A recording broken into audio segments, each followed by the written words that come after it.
আর একটু লাস্টে আবার আসতে দেবো না। এরপর যদি ভয় খায় কি করবো নাকি মামা? এরপর ভয় থেকে কি করা যাবে আমাদের আর আছে ভাইব্রেটর হ্যাঁ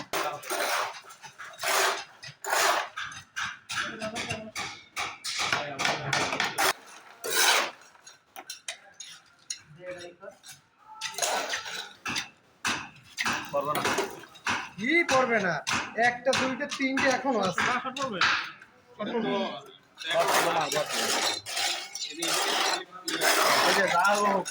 মারবো না